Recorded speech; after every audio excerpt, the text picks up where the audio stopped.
Channel. Today we are going to start the skin and its appendages histology. So first we need to understand what are the types of skin. So actually we have two types of skin. So one is known as thin skin, which contains hair. So you can see this is a histological picture of the thin skin, and one more is a thick skin. So thick skin does not have hair actually. So this is a thick skin. Actually we can find out the thick skin in our palms, right? Palms, thick skin, no hair on palms, soles of our feet. You can see very thick part. So even in this thick skin, actually first we need to know the parts of a skin. So first the skin is divided into epidermis and dermis. So first the outermost, the upper part is the epidermis, and deeper to it we have the dermis. And in turn epidermis is further divided into furthermore layers. So let us start by understanding here with this notes.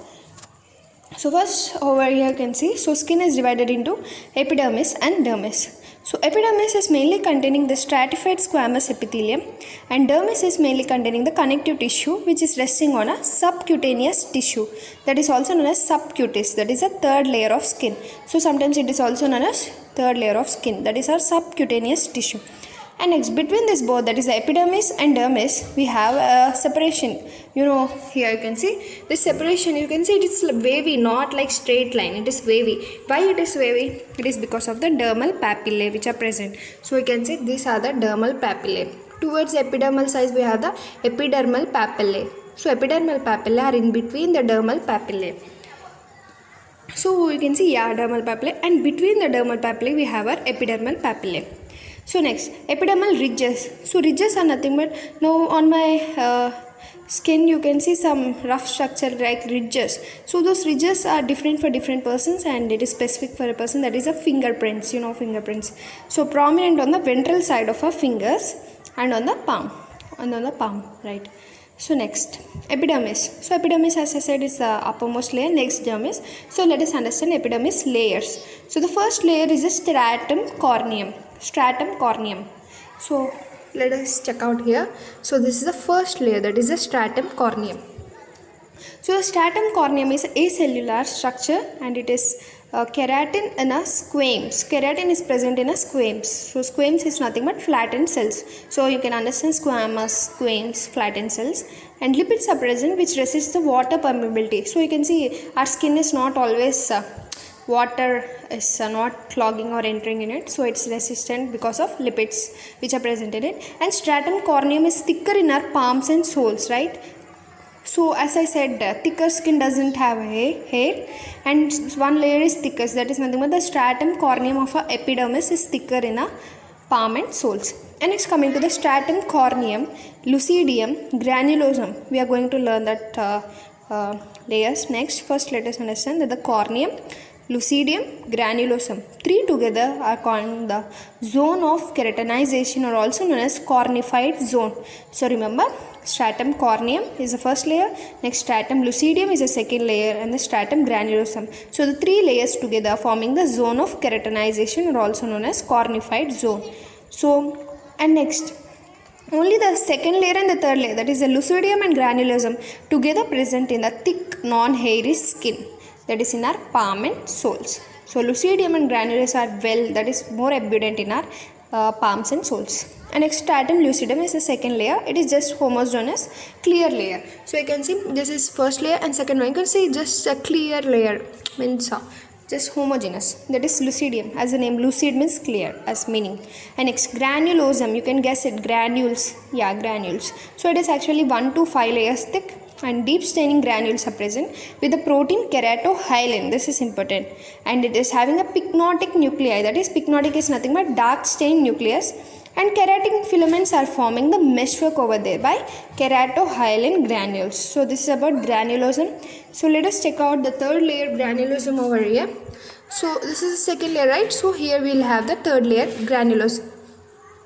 Remember that hair shaft is present inside our dermis, but not in epidermis. Epidermis only contains, this is only upper part only epidermis, it containing all the layers, that is all the 5 layers, and below in dermis only we have our hair, some glands, etc. Now let us come to our fourth layer, that is stratum spinosum, also known as the Malpighian layer. So it is having mainly spinosome as the name spines, like spiny cells are present, that is polygonal keratinocytes are present attached by the desmosomes. They form junctions between two cells. And also keratinocytes here are called the prickle cells because spines are having prickles, right? So prickle cells.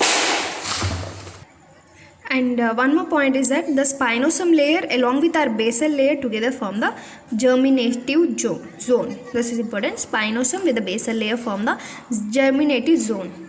And next, coming to the basal layer, it's the last layer, fifth layer.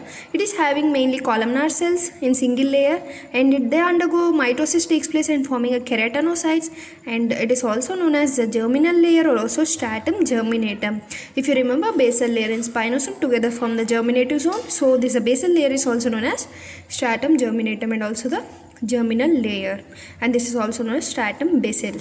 So this is about the 5 layers of epidermis. Now let us go somewhat deeper. So deeper, we are having dermis.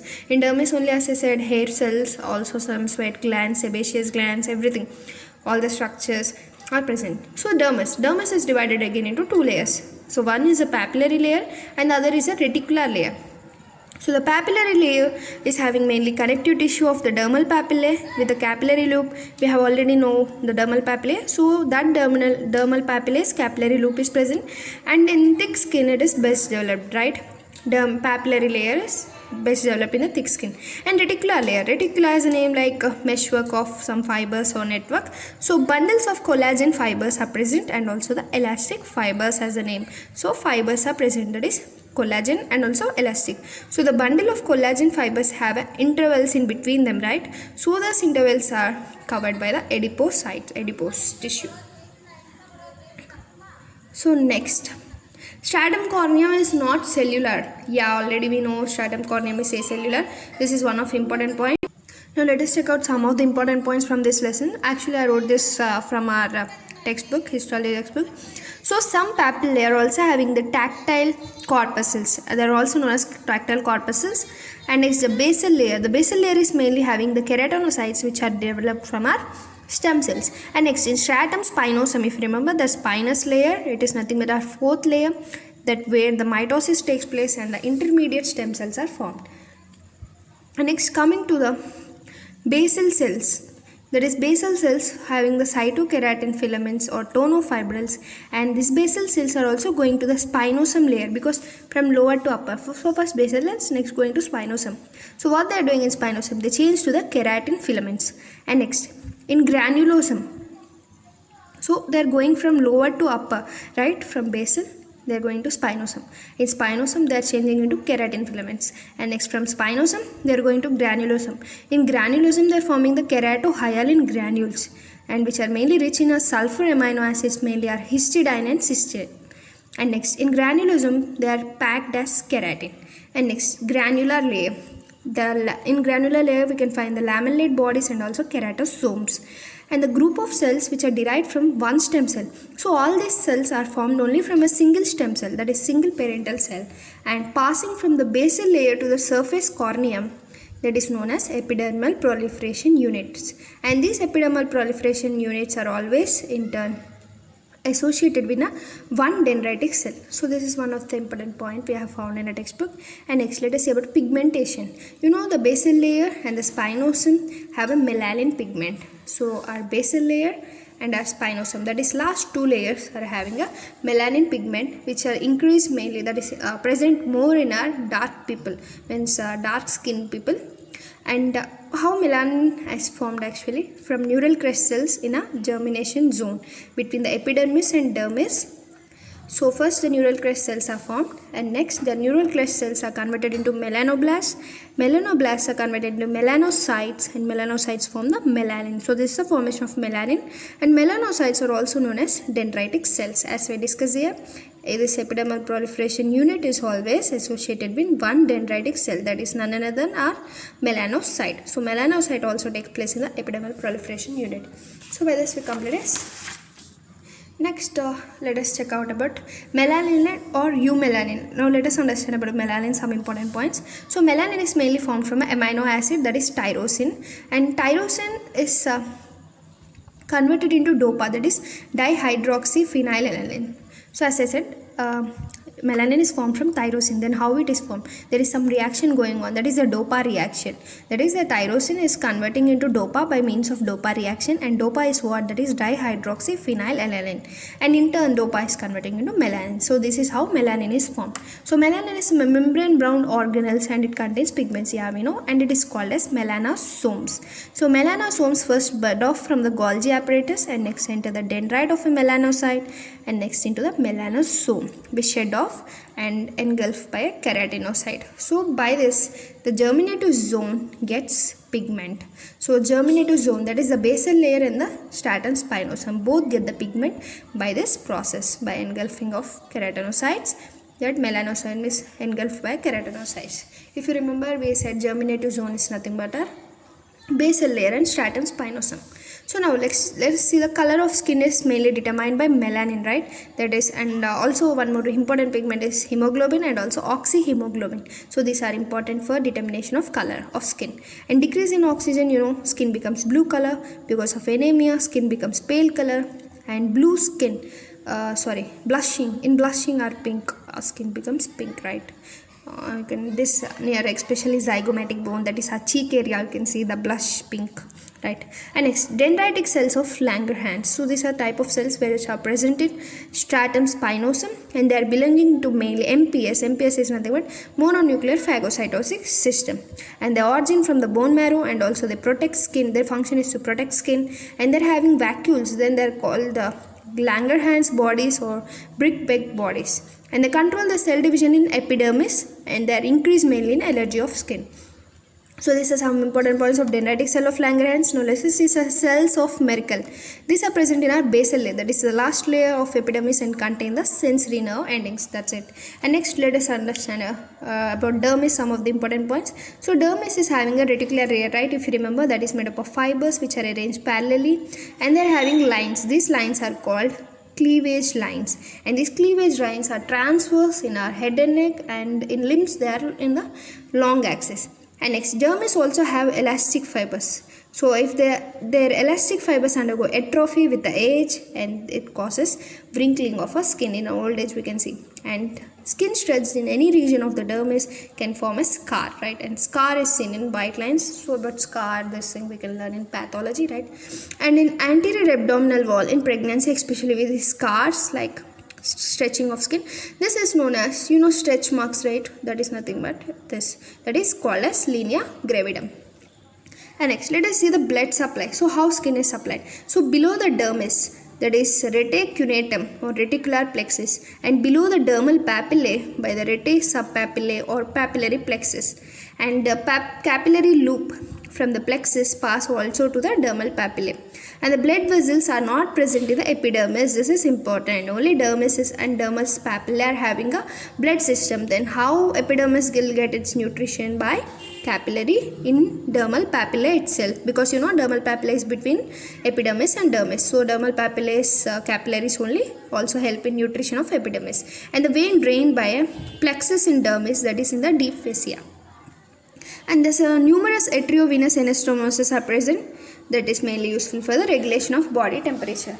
So let us check out the nerve supply. So mainly supplied by sensory nerves and the dense network in a superficial part of dermis, and also penetrate the deep parts in a epidermis. So also autonomic nerves supply the smooth muscles in the wall of a blood vessel and also erector pylorium.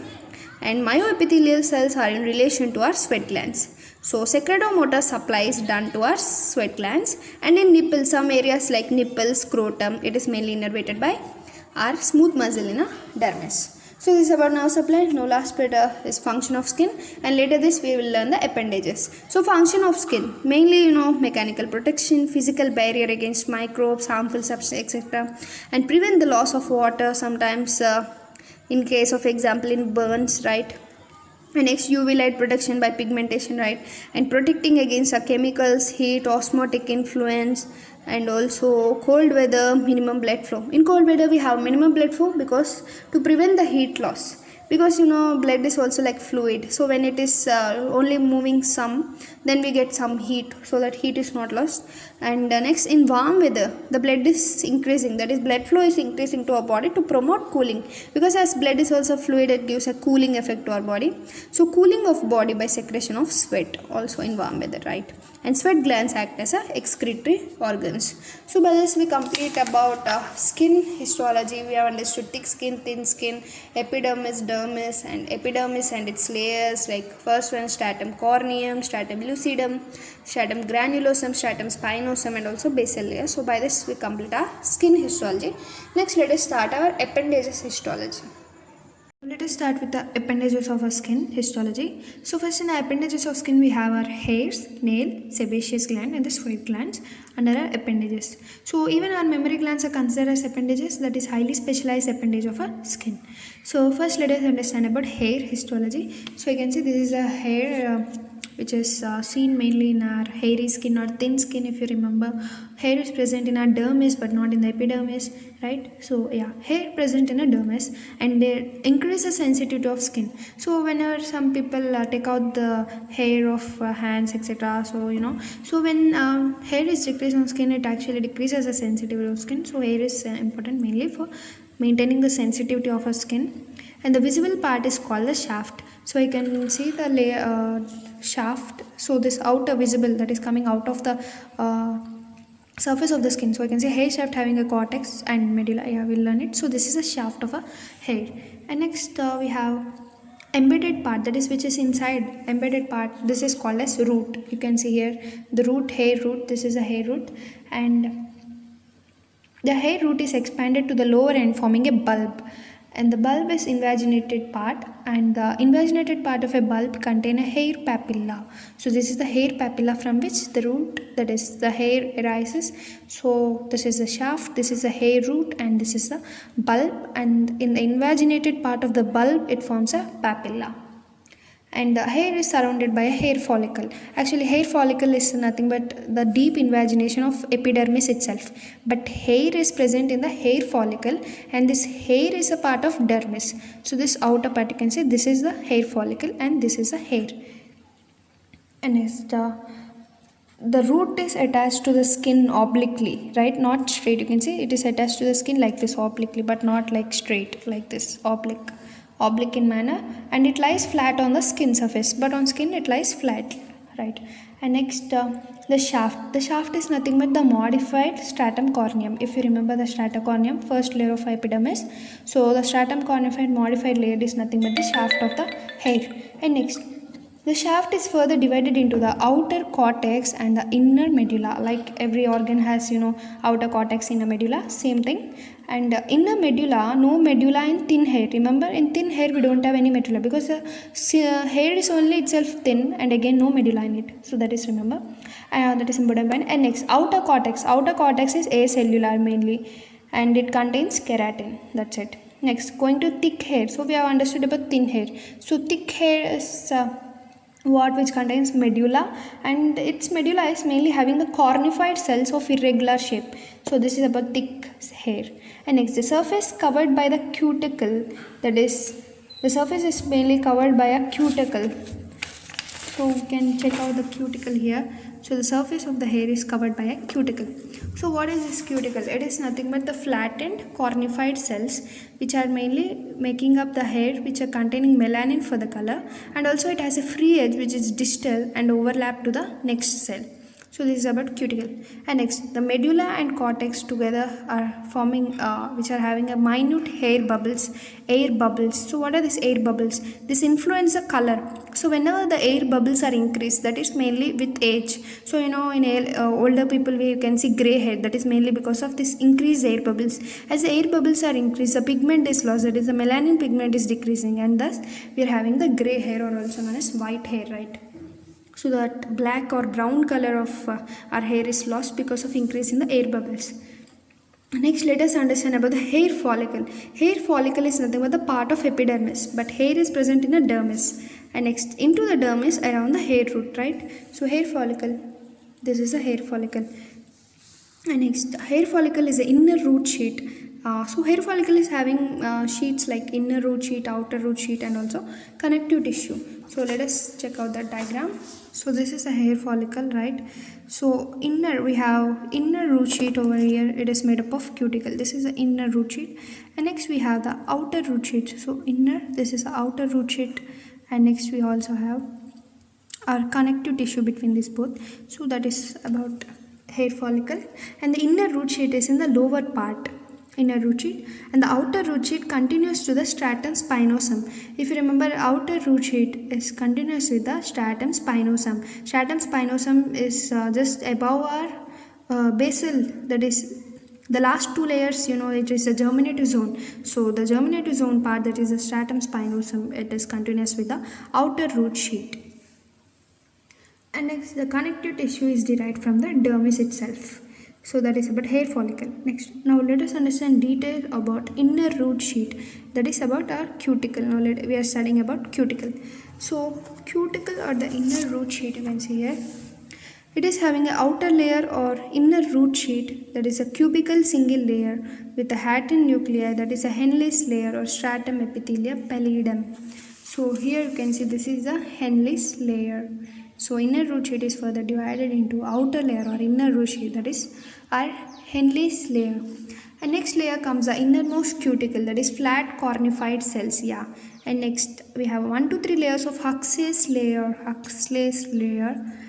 It is also known as stratum epitheliae granuloferrum, or it is having mainly the large eosinophilic granules, that is trichohyalin granules.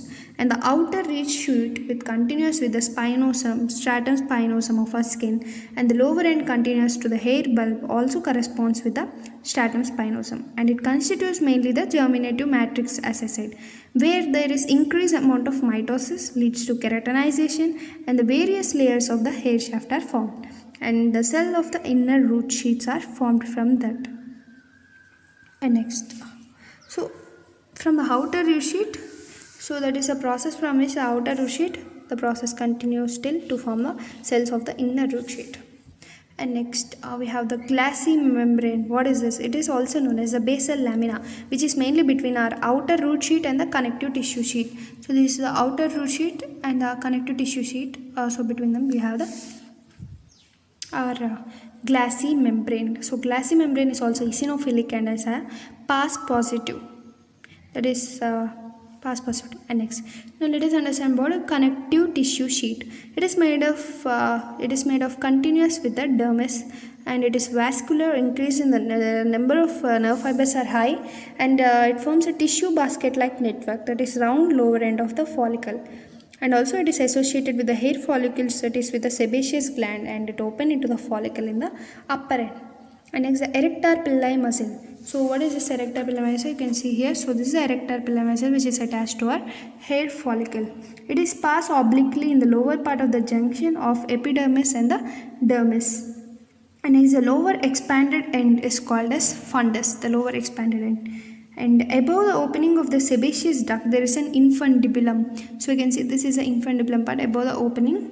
And below the opening, it is called isthmus, which extend attached to the erector pili part below of follicle, and it is called as inferior segment. So sebaceous gland is starting part is called infundibulum, and this lower part is called as isthmus, and it is connected to our erector pili muscle, and this is known as inferior segment. So these are some of the structures about connective tissue sheet. And next we have about our erector pili muscle. It is actually a smooth muscle. So you can see this is the erector pili muscle. This is a smooth muscle, and one end is connected to the dermis, right, and the other end is below papillae in dermis, that is exactly below the dermal papillae, and other end is connected to connective tissue sheet of the follicle. And next, sebaceous gland. Sebaceous gland, you can see this in the diagram. This is a sebaceous gland. The sebaceous gland is between a follicle and the erector pili. Yes, right, it is a follicle, erector pili. So between them we have the sebaceous gland. And what happens when the erector pili contract? So when the erector pili contracts, first the follicle becomes vertical, and the muscle depressed, and the surroundings are raised, and the sebaceous gland is also pressed. So secretions are squeezed out. It is seen mainly in cold conditions, emotional conditions, and when this is known as goosebumps or goose flesh. and erector pillar receive the sympathetic innervation. This is important. And next, let us see about sebaceous glands. So sebaceous glands are having actually alveoli within them, and they open into the duct to the follicle. And this alveolus, that is single alveolus, is pear shaped and has a solid mass of polyhedral cells with a hard lumen. And outer, we'll check out the sebaceous gland diagram. So yeah, here you can check out the sebaceous gland diagram. We don't have sebaceous, yeah.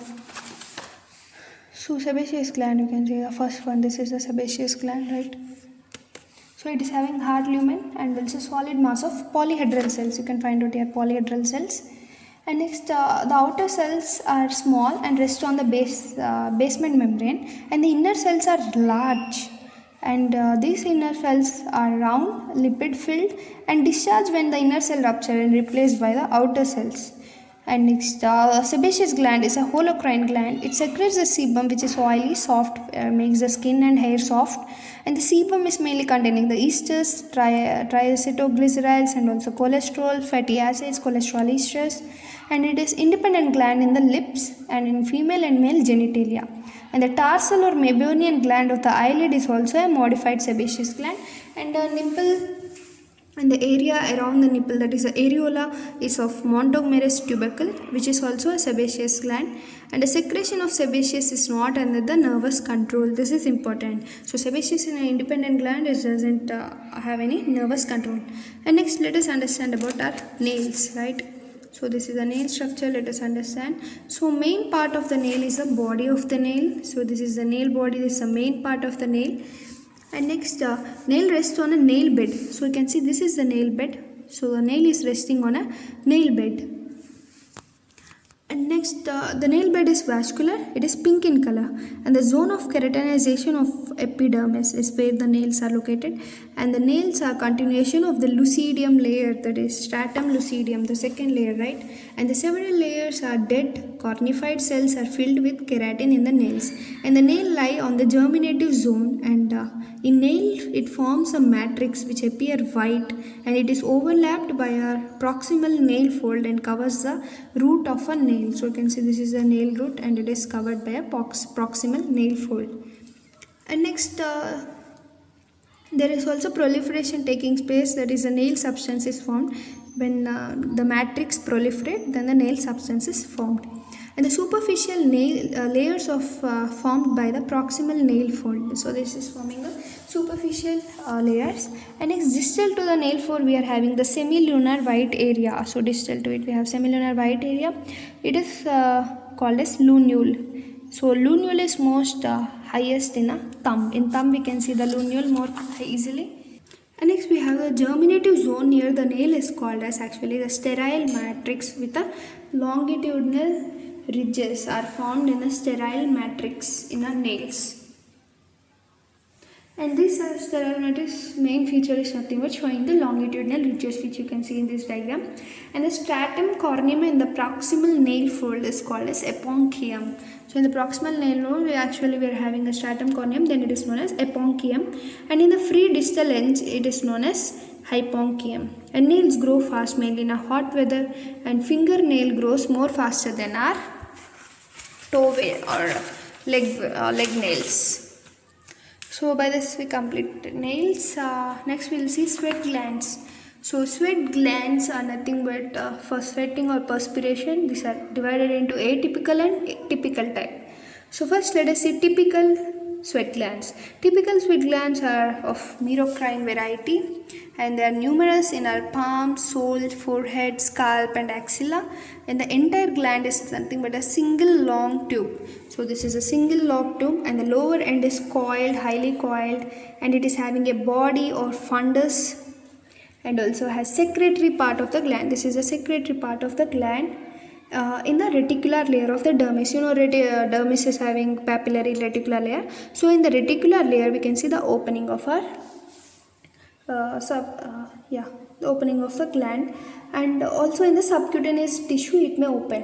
So the secretory surface of the skin, so the secretory surface mainly to the skin is mainly by a duct. So the duct carries it out and exposed to the skin. It lies in the rows on the epidermal ridges. So the duct is lying in the rows of epidermal ridges, and the gland is having an inner epithelial layer and also basal lamina and also supporting connective tissue. So the secretory part is actually a single layer that is by a cubical or polygonal cells, or also maybe pseudostratified. So the lining cells are again further divided into dark cells and clear cells. So the dark cells are broad and they are next to lumen and also having a narrow basement membrane. And there is increased amount of RNA, mucopolysaccharides, and they are past positive, and also there is mucoid secretion seen. And the clear cells are broad next to the basement membrane and they are narrow, and they are also having narrow lumen. There is increase in the glycogen and permeated caniculi and also microvilli are present, and the secretions are mainly watery. So these sweat glands are mainly between the epithelial cells and basal lamina. There are large sweat glands, flat and contractile myoepithelial cells, and the duct lined mainly by the cuboidal stratified cells and innervated by the cholinergic nerves. So remember, typical glands are innervated by cholinergic and atypical glands by adrenergic, or also sometimes they'll say by none. So we are going to see that atypical glands also. So this is a sweat glands in a high power view through secretory part.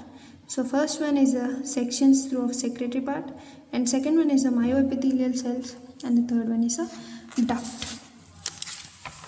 So now let us check out atypical sweat gland. So it is of apocrine variety. So if you remember, typical is of merocrine variety, but atypical is of apocrine variety, and it is mainly by adrenergic innervation or not, or also by both, that is adrenergic and cholinergic innervation. And this apocrine are seen in axilla, areola, nipple, perineal region, glands, penis, and female external genitalia. So this atypical are large in size. They are full development they are fully developed only after puberty, and their tubes are forming the networks, and the ducts open on the skin surface into the follicles, hair follicles, and there is having a large lumen. If you remember, they are having short narrow lumen, but the atypical are having a large lumen, and they are lined by a squamous, cuboidal, or columnar, or fully stored. If fully stored by columnar means, if the secretory tube is fully filled with the fluid, then it is filled lined by columnar. If it is partially, then by cuboidal, and sometimes is partially and next converted into flattened cells. So by this we have completed the appendages of the skin, and also in the before part we have completed the skin histology. So by this we completed skin and appendages histology.